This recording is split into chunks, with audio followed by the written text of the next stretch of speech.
Multiple Man, James Franco's new X-Men character explained. Fox continues to expand its X-Men universe, with the latest development being James Franco's rumored casting as Multiple Man.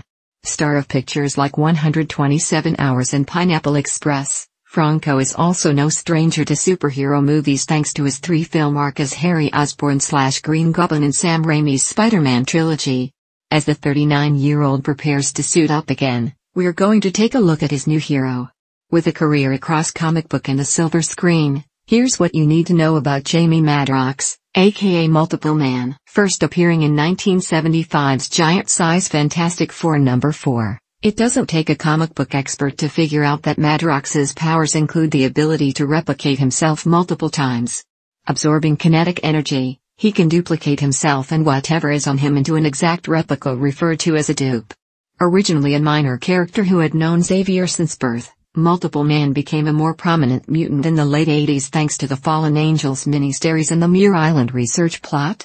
After originally declining X-Men membership, Madrox has become a great ally over the years, but it hasn't stopped him operating in somewhat of a gray area morally. That being said, it is mainly thanks to writer Peter David that we have the rounded version of Madrox fans enjoy today. Starting in the 90s, David made Madrox a huge part of the rebooted X Factor series, a decision he later said he regretted having to make. Despite this, David stuck with the character, giving Multiple Man his own Madrox miniseries in 2004 and incorporating him back into the 2005 era of X Factor as the de facto lead. As for the silver screen, Multiple Man has been largely relegated to the background in the past 17 years of mutant movies. He may have appeared in cartoon features X-Men, the animated series, X-Men, Evolution, and Wolverine and the X-Men, but his live-action form was saved until Brett Ratner's maligned X-Men, The Last Stand in 2006. Here, the character Multiple Man was portrayed by Grey's Anatomy star Eric Dane, but was nothing more than a beefy bodyguard. Again in a supporting role, Madrox joined Magneto's Brotherhood of Mutants due to his reputation of robbing 7 banks at the same time.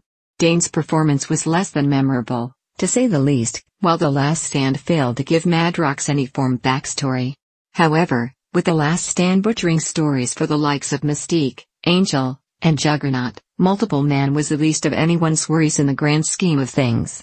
Thankfully, Fox moving forward with a solo film means that the studio will have to delve back into the character's 40 years of history. With Franco usually known for his cheeky acting style as part of Seth Rogen's frat pack, a Multiple Man movie will surely lean heavily on the star's comedic presence.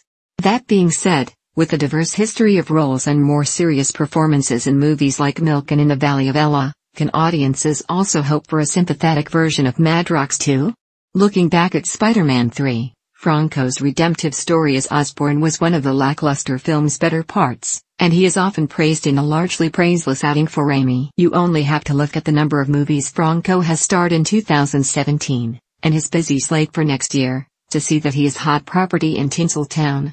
Just like Channing Tatum as Gambit, Fox's decision to move forward on Franco's Multiple Man will likely be a decision that splits superhero fandom down the middle, but when you think about Hugh Jackman's 17-year stint as Wolverine, we already know that the studio can really get it right when it comes to casting their mutants if it really tries. With Multiple Man heading for a union between Franco and X-Men stalwart Simon Kinberg, expect Madrox and his dupes to cause trouble for the ever-expanding world of the X-Men.